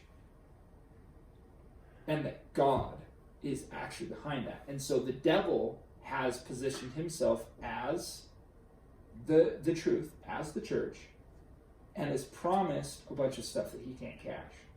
Because worshiping an idol, it falls on deaf ears. It's like a mirror. It just comes back. But when you embrace the divine inside and the divine everywhere, there's no limit to it. And so with Gnosticism, that's the trickster, right? It's like, here we are, we were given this template that was this illusion, and behind it was God the entire time. And so with Gnosticism, it's cool because you then look at the image, and the Bible says no graven image. Don't worship idols, don't worship statues, because the Jews knew that was where the lie is, because God's the Alpha and Omega. He's limitless. And yet we've encapsulated that. And so if you were to start your journey and start looking anywhere, I think if you went down the Gnosticism route, it would really help you unpack all of that stuff, because then you'd see okay, the organization itself is the problem. Yeah, no, I agree. I could go down that whole rabbit hole of what I think could be changed. I think there's a lot of great stuff about the church. Mm-hmm. But it comes back to that we are the only true church, and that everything else is wrong. That's only that's the hard thing for me. Mm-hmm. And I always like to tell people, right, when they're oh, are you not practicing LDS anymore? And because they immediately go, they don't want to ask. They're afraid to ask, how are you? Are you good? The reality, because they don't want. Last thing they want to hear, this was someone who's broken up with someone. If I broke up with my girlfriend, and I run into her, and she looks happy, I'm gonna be like, man, where I'm at, I really missed out, and so it's this thing of where anytime I tell people I don't practice being LDS anymore, I think they just stop the conversation or change the subject because they don't want to hear. They're afraid of having my thoughts or my ideas incept their brain, and they'll be like, oh. Mm-hmm. But I really think, since I've left, I went from being this person that believed that, this is the only one true church, true God, we have the prophet who speaks through God, all this stuff like that, and then leaving the church and, on a surface level, I tried to grab onto the most rational and logical thing that was going on. Yeah. And then I hear Elon Musk, who's this really smart guy, is we live in a simulation. And then I start going down that rabbit hole. Shit, okay. And so I caught on to that, and I went to atheism, to there is no God, and to almost believing that I am the only real person in this world. Which it's schizophrenia, on some levels. And it wasn't until I found God again and stopped believing that because I started going down the theory of, well, if we are going to create this virtual reality that's going to be so good that we're not going to be able to tell the difference, well, who's to even say that this is what our bodies look like or our soul looks like, that type of thing. And so it's like you start realizing that this is an avatar and there's a user behind my body. And what happens when we go to bed is we log off. Yeah. Like, and the cool thing about it is I have now shifted that idea from being this like artificial and like thing to being like, well, we do live in a simulation, but it's so much more organic than we think, and there's a lot more going on. And the cool thing is I don't even really think about a simulation anymore, because now I interact with every person as if I was, how would I want to be interacted with? And if I start labeling someone, like I go, oh, this person's that, or this person's this, you start realizing that labels are ways for us to not really be able to, we put people into boxes. Yeah, we're distancing ourselves, we're separating ourselves from them. I mean, it's just like you and I, we've known each other for 9 years now, and you're now just being like, wow, we have a lot in common. Tons. And it's because you and I both just labeled each other as this or that, and now we're realizing that we're not probably, I mean, as we grow to be better friends, like we'll probably realize like, wow, I completely judged John wrong, and you're like, wow, I completely judged Mike wrong. Definitely. And so that's why I think like the whole don't judge a book by its cover, because like some of the coolest looking books I've seen have like the lamest ideas. Covers. Well, dude, I had a mushroom experience where, and I was on the come down of the trip, and I had completely left my body, and it felt like I was this sphere of consciousness that was localized here, but I could touch everything in existence. I was connected to everything in existence simultaneously. And there was this sense of everyone in the world that I knew personally, but I could feel everybody else in the world. I couldn't name them. And it was like I knew who had logged on, who had come to this place recently, like who was active in this realm and who had been asleep for a long time. And there was this sense of like everyone's aware of and knows everybody, and that we have each of us has imagine you have a TV show, like you have a resonance frequency, and there's everything that's like, is Mike Alder, and it's like people come into your life and they decide to stay because they like the frequency or the channel that you're putting out. Like if you were to like have a TV show, these are people who want to watch or participate with your TV show. Yeah. And in this really funny way, I was looking at myself and I was laughing. I was like, I've got all these ridiculous tattoos. I'm obsessed with like Western culture and like surfing, and I don't even really surf that much. And I was just laughing at myself, and I was looking at my house, and it's like, you know, if you want to listen to trap music and look at this bizarre modern Western, you're gonna tune into John. And I was laughing at how silly I am.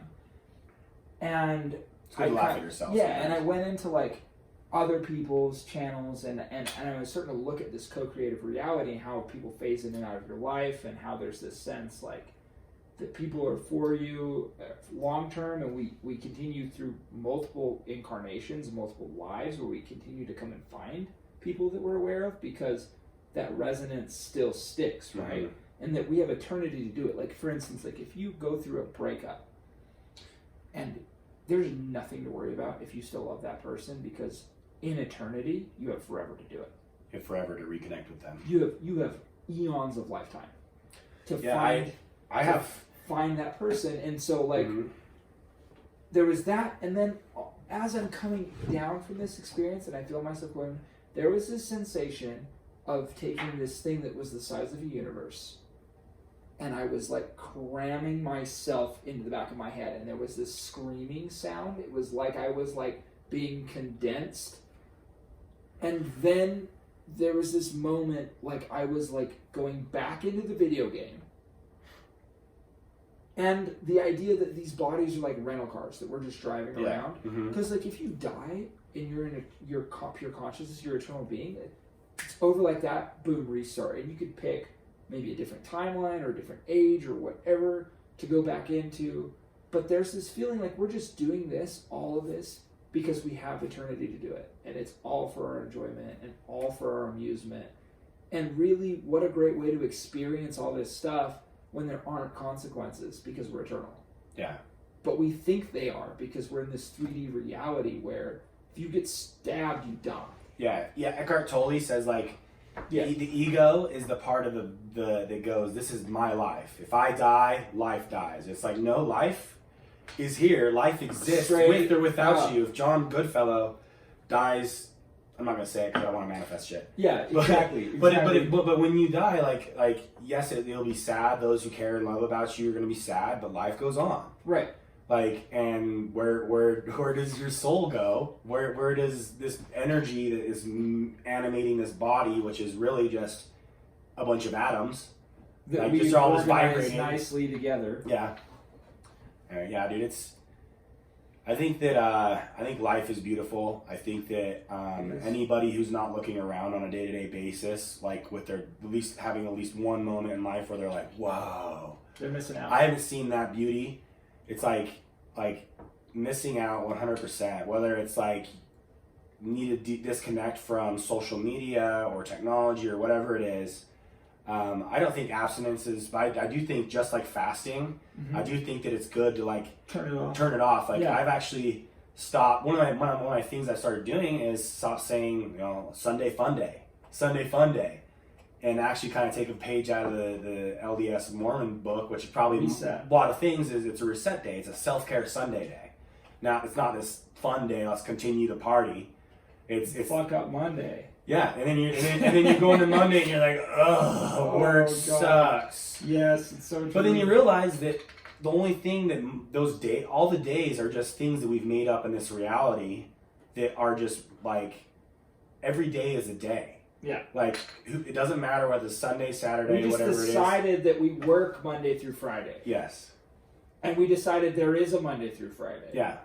And we decided that there's 12 hours in a day, 12 hours and 24 hours and 365 days in a year. Mhm. We could be on a lunar calendar. We made all of it up. I know. I kind of wish there was something that would happen where like time didn't exist and everybody just like woke up with the sun and then like went to bed with the sun, like, because I'm not saying that like we all need to be up and go to bed when the sun goes down, but I don't think that we need to stay up as much as we do. And I got this idea when I was listening to this professional snowboarder who's like, he used one of his winning money to go and build this cabin up in the top of this mountain that he has to snowmobile up to. Mm-hmm. But this cabin, the only thing it has is gas and like heat and stuff to keep it warm, but he has no electricity up there. So he like completely unplugs. There's like skylights and stuff. So he's like, I wake up and I have my dog there and I snowboard down the mountain and I hike back up, snowboard down the mountain, hike back up, have some food, snowboard back down the mountain. And then when it starts getting dark, I go and chill in my place, and he like lights a candle. It's not electronic, like this fluorescent thing, like attacking your eyes and your energy. And to me, I was like, that sounds amazing. Dude. Like I feel like everybody needs to have a place. Kind of like a Vipassana. I don't know what is that? It's like, it's an Indian thing. Like you go and experience silence or isolation without like technology, or like you're basically like in a cabin in the woods and you eat a very minimal diet and you're alone in the quiet. There's you're when it's dark, when it's light. It's a really it's a sensory deprivation experience for sure. I need to do one of those sensory deprivation tanks. So I did this wild time. I did this multiple times, but there was one day where I was sick, and I noticed that I'd been sitting on my futon and hadn't moved for a while. And I'm like, I wonder what happened. I wonder how long I can sit still and just not move. And I did this for hours, and I kind of went in and out of sleep and delirium. And I put myself in a near hallucinogenic state just by doing this. All the clocks glitched out in my house. Even the the analog clocks glitched out. I had to reset the oven, I had to reset the microwave, I had to reset everything but my phone was keeping time differently after this experience. And I realized that the outside world, everything else is spinning, but it was just me and my dog in my room, in this living room. And time had collapsed because I hadn't moved. I hadn't done anything to fill the space. and then everything else in reality around me started to shift. So were and change. you meditating, or what were like? I was just meditating. I like to do eyes open meditations because like sometimes when my eyes are closed and I get too into my breathing, I start breathing weird, and then it becomes about my breath, and I'm not actually. So I'll just like looking at a flame, like a candle, is a really great meditation for me. Or like looking Flame gazing, I heard is really good. Yeah, it's cool because you get into the change and the flow of things. So I was just looking at this wall, and like basically just there, and I'd go in and out of like following my breath, going into a light sleep, waking up, watching my thoughts, and I was just in this really transcendental state.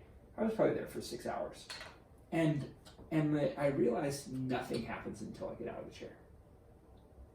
Like, my life is here. This is eternity. This chair is eternity. My entire existence is in this room. Were you perceiving clocks, time, or was it when after you got up that you noticed all the clocks were all? After I got up, because I went to make myself food. Yeah. And I'm in the kitchen, and all the clocks were like... And even I could hear the ticking of my analog clock. Mm-hmm. But, like, even then, it started to become this weird thing where the silence was weird, and I started hearing sounds differently. Because like a room is a vacuum, and your ear tracks the taps of the sound vibrating against, and so what you actually pay attention to is the space in between the tapping, and that's what makes the patterns, that makes the sounds. But if you're in an environment for too long, like, you know, your ears will kind of ring a little bit because like nothing's changed, so your ears kind of freak out. So I was going through that, and I'm going through all this stuff. And I'm just watching, like, and the light started changing in the room, and that was probably the only thing that changed the entire time. But I still, because it was midday, had no idea what time it was, how long it had passed, or anything else. And when I got out of the chair, it's like the world started turning again. Because I look outside, I see people are moving, this, that, and the other, and I start looking at the clocks. I'm like, what in the actual fuck has just happened?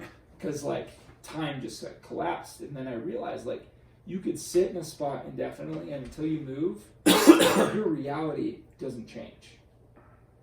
Like, if you sat in this chair, until you move, you're in this room.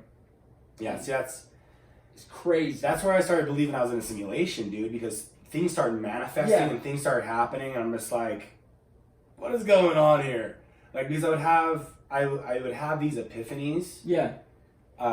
And they were just epiphanies with myself, and then I'd go out throughout my day and I'd be like, oh, that was an interesting thought. Mm-hmm. And then I would watch something, I'd interact with someone, I'd read something, and that same idea would be from somebody else's voice on a different medium. Mm-hmm. And that's where I go, this is true. Yeah. Like, that's where, like, I think the synchronicities and everything like that is awesome. Like today, for example, or yesterday I posted a post with like a split thing of me with my glasses on, and Blake Anderson, who's Blake Henderson in Workaholics, was wearing like the same outfit, like our same style of stuff. And I was like, whoa. And I texted my girlfriend, and I'm like, what do you think this means? Like, what do you think that I had almost the same exact like style, and then I go back and watch this episode, and I don't even remember.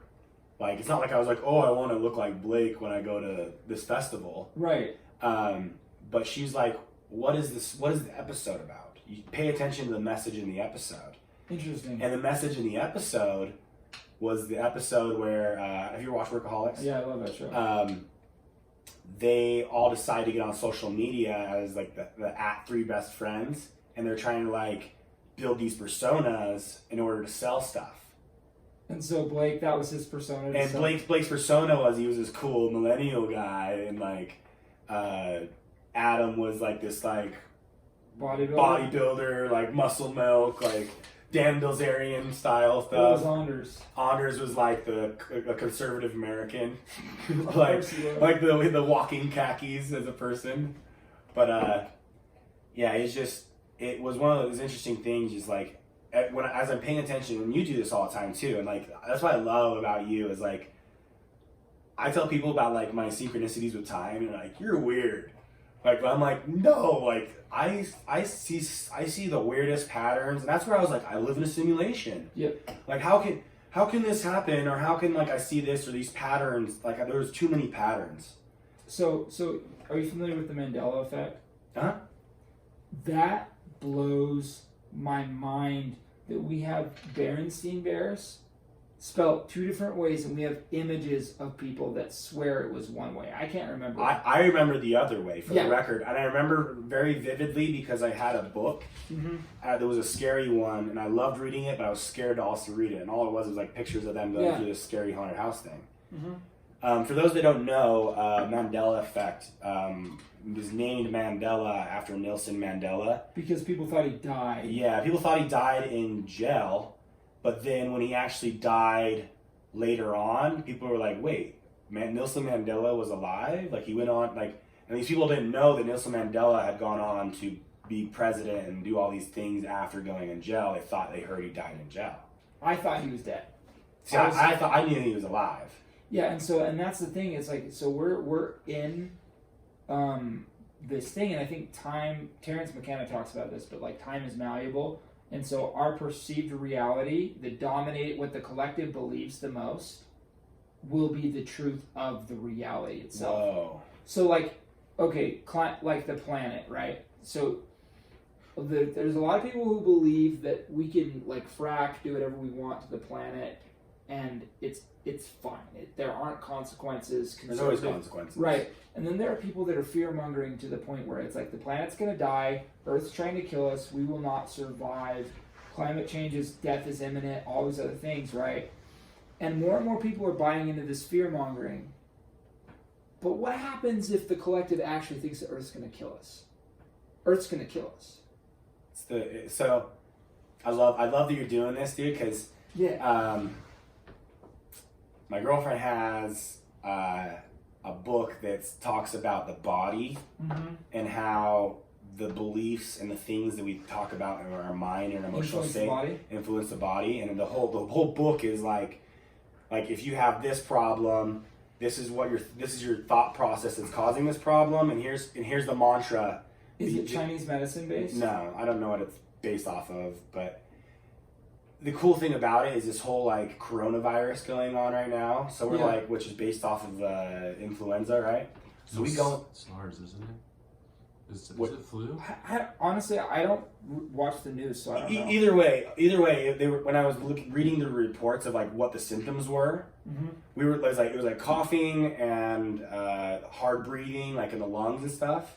And so we went to like just like explore all this stuff, and I think it was for influenza, or no, it was for like can't breathe in the lungs or lung problems or whatever. Was like the overall belief of like negative thought. And if you think about what's happening in China right now, breath is life. Yeah. So to be negative thought is death. Yeah, and you almost hold on to you hold your breath when you're in your head. Yeah. And so all these people are getting sick over there and starting this whole virus. Hey Google, turn the light to 50%. Yeah, my light I have my that's cool. My butler, Google. Sorry, I couldn't reach Philip's Hue. Oh, you got it. Anyway, sorry, what was I saying? Coronavirus, breathing. Oh, so thoughts. like I, for example, had last year my right knee started hurting so bad that I was terrified to go to the gym because I was terrified that I would like blow out my knee or something was going to happen. And when we looked in this book, it talks about like holding on to the ego. And as I've started shedding my ego and being more vulnerable and putting myself out on social media, this podcast, and other areas of my life, my knee right now is not in any pain whatsoever. Straight up.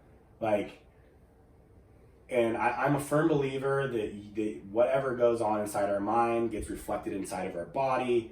And so whatever story you are telling yourself, like when you look in the mirror, when you're alone, and I think that's where everybody needs to start is how you talk to yourself. Right. And it's very apparent how people talk to themselves by how they communicate with others and how they respond to others' interactions. And I see it all the time at work. Like work is the most like transparent way, because when people get frustrated or stressed out, they put all their projections out there. Mm-hmm. Like, and they try and blame things on you or whatever it is. But yeah, dude, I think that I haven't taken care of my body, and I just barely started my journey. Like, I think like I didn't want to, I kind of contemplated, I put that post out there about my working out because I was just so excited that like February it had hit and I was still going to the gym, and where like previous years I was done going to the gym at like January 12th. Yeah. But here's the thing is like I've started realizing the more I tell people that I'm going to do something, it puts all this pressure on me to do it. And then it comes from a place of I have to do this else I'm not going to be important. Right. And so I've stopped actually sharing all these things that I want to do unless I'm actually working on it. Because the more like I give the more I put energy out there on a certain subject, it's taking away from the actual energy of doing. Yeah, like it's like a hose. If you adjust the nozzle so it's like a really narrow focused stream, it's going to come out harder and faster. But if you spread it out and you're willy-nilly with your energy, it goes out, and guess what? It doesn't go as far. Yep. So if you are like letting people in, or you're spewing all this stuff out and you're not focused with your energy on where it's going, then you're just unconsciously dispersing it out, and it's not going to do what you want it to do. You're exactly right. Hey, Reed, what is the coronavirus? Are you looking that up? Could you look that up? The man. I know that I've heard SARS, but I've also heard it's influenza. Well, like it's flu-like How's it symptoms. say is 80% genetic makeup of SARS? 80% makeup. So, but you think about it like, what is SARS though? It came from a bird, I think. Yeah, they all migrate over from animals. But if you think about like disease, and you think about the body, and you think about, okay, you have a belief or you have a thing, and it's manifesting some type of physical pain in different spots in the body, and then you think of the human race as a body, and you think of the earth as a body, and you look at like the symptoms of it, and you see that like the collective will change and move things. And so when you're like loving yourself and embracing yourself at a cellular level, your DNA actually changes, like to be better or more positive. Like the difference between health and disease is being in or out of alignment with who and what you are, and your contribution to reality. So you see people that start, like, you continue this gym habit, and you're gonna automatically start eating better, because if you're taking care of yourself in one way, you're gonna start taking care of, you might start meditating, you might start doing all these things, you might stop doing, like you said, Sunday Funday, turn that into a rest day, and all of a sudden you start to respect yourself, and next thing you know, you're saying, okay, I don't like to be talked to this way, or I don't want to have this in a relationship, and you start to, and a lot of things and behaviors start to exit your life, and you start to fill it instead with things that you want, and it's all because you first made the decision to love yourself a little bit more. And if everybody starts doing that, and everyone starts like honoring who and what they are, and what they like believe in, and what they fuck with, everyone's going to have a better perspective. And then all this fear mongering that we're being fed all the time loses its power entirely. And then we're in a place where, because think about it, I stopped watching the news. I'm not affected. I don't watch the news either. The only time I get stuff is through social media, because I hop on Facebook and they have that, like, what's going on locally or in the news. If it's big enough, Apple's going to send me a news article, Donald Trump is getting impeached, right? Like, I knew that it had happened right when it happened. Like, when Kobe died. Yeah, I heard that too.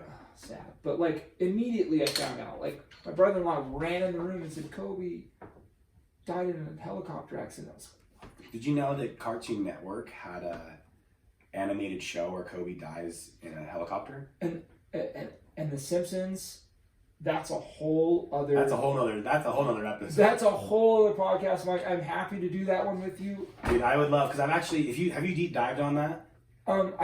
Enough that I'm dangerous. Okay, because I've only like tipped the surface of it, of like going through TikTok videos, and like this guy has an account, for example, and all he does is just post like, here's another Simpson thing. So, but what if this, because how many people watch The Simpsons?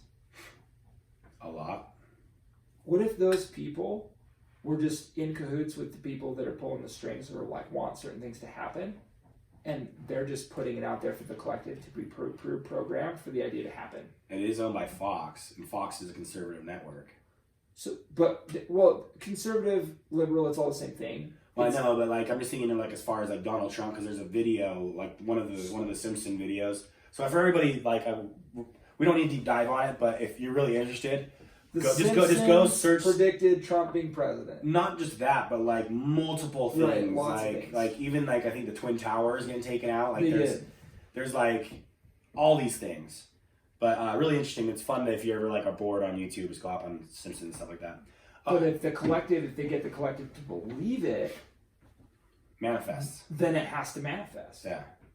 So what if the Simpsons haven't been like time traveling as much as they've just been influencing what the collective, what the mob, like I was listening to Watch the Throne recently, Kanye and Jay-Z, and that album is blowing my mind. I didn't understand it when it came out. I wasn't speaking that language, but they're speaking like manifesting truths, and they're saying, look, I'm trying to make you a king, but everyone wants to be a soldier. Everyone wants to serve me, but I'm giving you the knowledge for $10 in this album.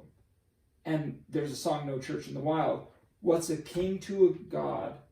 What's a god to a non-believer? And he's talking about like how all these people, are the mob. And they don't believe this stuff is real. And because they don't believe this stuff is real, kings can be gods. Yeah. They can do whatever they want. Yeah. And maybe that's what the Simpsons did. Maybe they just accepted us with that idea so that the collective would be like, okay, Trump's going to be our president. And so in 20 years, it happens. Yeah. Oh, I also want to go back to, I think that's awesome. The disease thing. Yeah. If you break down the word, it's dis-ease. Mm-hmm. Like you're at dis-ease with yourself. Yeah. Like, and so that's where I think like the mind is so powerful that it can. I mean, there's hypochondriacs that are people that believe they have something, and to the point where like they get it. Mm-hmm. And placebo on the opposite. Yeah. I've got placebo, I've got the magic pill. I'm out. And same principle backwards. Yeah. Yeah. There's always that duality. Well, it's like at the center of health is heal. Yeah. Being in a state of constant healing. Oh, I didn't even think about that. Yeah. Right, and wealth, heal. The same E-A-L. Yeah. And so like the Hebrew language and older languages, they were actually like they're more mathematical than they are meant to be spoken. And so like root sounds correspond with chakras. And so like I'm not prepared to demo this right now, but like each chakra, like do, re, mi, fa, so, has like a thing, and we tend to tonally speak them when we say words because different vowels require different parts of our bodies. It makes sense, yeah. That. Like numeric thing that ancient people figured out, and we've just been unconscious. Yeah, man, and so I mean that's part of the reason when I was like, what do I want to build with this podcast? Yeah, and like my main idea is that like I want people to be healthier. Mm-hmm. And the 5 categories that like when I was thinking about like what like if you look at the logo I've made, it's all a bunch of colorful circles, and in the middle it's how does this help? And each of those circles to me represented physical healthiness, mental healthiness, emotional healthiness, spiritual healthiness, and financial healthiness. Oh. Because I think this day and age, I wish we didn't have to worry about financial stuff. But like the reality is if you are not financially healthy, or any of these things, if you're not taking care of yourself in any of these ways, the other ones start falling apart. And just like you were saying earlier, like with me going to the gym, like I have started eating better. I've started being more mindful. I've started being like, what do I want to put in my body? And it's just it's a domino effect, or it's a build-up effect. Right. Like, and for me, like I used to take care of myself physically, but my intention of taking care of myself physically was so that the opposite sex would be like, oh damn. So it came from lack. Yeah. And so now I am like, I want to take care of myself because I love myself, and like I don't need anybody else to love me. You're doing it for you. Like, yeah. And the cool thing about it is I actually had, my journey had to go from me not taking care of myself physically and shifting that energy and that focus to mentally and emotionally and spiritually. And once I got those things, it was easier to go back to being physical again. Yep. because I would go back into the It's a gym. spiral. Yeah, and when I was mentally unhealthy, I'd go back into the gym and I would just I would beat myself up because I hadn't been working out for 2 years. Mm-hmm. And so I'd go back to go try and lift that bench or do that same run or whatever it was, and I couldn't do it. And in fact, I would try and do it the same, and I'd hurt myself. Yep. And one of the best things that I've done to get myself in the gym is making sure I don't even plan. I just go, okay, I'm gonna get there. Mm-hmm. I'm gonna go sit in the sauna and meditate. I listen to Calm, an episode of Calm, whatever one feels right. And then I go run and read a book. And if I feel like lifting afterwards, or I do cardio, and if I feel like doing any lifting, I do that afterwards. Comparing it to who I used to be. I used to show up at the gym with like a folder, and I had like every paper was a different day, and all the workouts, and I was keeping track of how many reps, how many sets, how much weight, how much time, or whatever it was. And I was always trying to push myself, but I was trying to do it in this like analytical, data-driven way versus just going off of my gut and my feeling. Right. Because like if I use and exercise my gut or my instinct, I start becoming more in tune with it. And just like you're saying, I stop being like, oh, I actually don't need to eat all these fries, or I don't want to eat fast food. I want to go eat something that's a little more healthy. I want to go eat something that's different. up. Like even if I go to fast food now, I'm like, oh, what do they have that's the healthiest thing on this What's menu? the most conscious thing I could order? Yeah. I mean, my ego's like, buy at $20 worth of dollar menu food. And then I'm like, no, like that's not who I am anymore. Dude, I used to, with speaking of the gym and like the books, I used to like define myself by like past achievements in a weird way at the gym. So let's say like last year. So after going plant-based, I got thinner. I lost some strength. I hadn't figured out. Are you straight vegan right now? No, I'm not now. Call it a flexitarian. I have been eating meat, and it's nice every now and then. And going vegan was great because it really fixed my health in so many ways. But I had to go through the problem solving of like what the balance of that looked like, because like plant protein and animal protein are different. It just feels different in the body. It behaves differently. You respond hormonally a little bit different. And so I lost a lot of strength, and I caught myself in the gym to people that knew me before talking about past achievements as well. I used to be able to bench this. Yeah. To justify what was happening now, which to me felt small, right? And when I caught myself doing that, I was like, okay, but would I take being bloated and unhealthy and having poor digestion and having all these other things and actually not being that lean, actually kind of being a little husky everywhere that came with all that strength? Yeah. No. So then why am I taking away from this moment that I have right now where this person does not care how much weight I'm doing at all? They don't care. Why am I padding myself with a past achievement that came with consequences that I don't want? And then I had this epiphany. It's like, I get to train the body I have every day. So whatever I'm capable of today is what I get. And I get to maximize that every single day. And so it's cool now because I show up to the gym and I'm lifting weights and I'm pushing and I'm trying to progress and go. But now there's this great intuitive sense of play about it where it's a discovery process. It's not a prison. Yeah. I'm not limited or bound by anything I did before or not. So that's how I felt in my folder, dude. I felt like it was a prison, and like if I didn't beat myself last time, or if I didn't go to the gym, I started beating myself up. But here's the thing, dude. Your body's new every 7 days. You biologically, your cells have replicated and died. I don't know how often, but like you have a new body every 6 months, almost. Like every year for sure. You have like. I thought it was every 7 years. Is it 7 years? Yeah, Reed, can you check that on a cellular level? Yeah. But I think it's 7 years, but like our cells are always being replicated and dying. And your sleep, your food, your stress on a day-to-day basis are different every single day. And so if you have a day where all you could do is show up to the gym and get on the stair stepper for 15 minutes, and that's like your best, there's no reason to feel bad about that, because guess what? You're a different animal than you were last week. But you did it. Yeah. And I love that, because once you're living in that space, you're not in the prison of the past achievements, you can really engage with now and actually do more. Because then you're not like trying to repeat what you've already done, you're actually doing something new. Mm-hmm. And it's changed my life, fundamentally. Yeah, like there's days where I like thinking about the gym, I get in there and I'm like, oh, I'm going to do this and this, but when I get there, it's like, I actually don't feel like doing this anymore, you know? Yeah, that's really awesome. Thank you for your time, John. Like, I really appreciate you coming and like this has been awesome. Being willing to come on and be my first guinea pig, technically. Am I the first guest? Well, you're the first guest. I actually had 4 other guests that I've already done podcasts with, but I didn't know what my name and the theme of the podcast was, and so it was just like all over the place. I mean, we were a little bit all over the place, but like I always like to try and bring it back to like, how does this help? And as time goes on, I'll probably be a little bit better as far as like articulating and asking questions to my guests. But I guess the main theme for today, I guess I would say is like explore life and don't be afraid to try things. Straight up.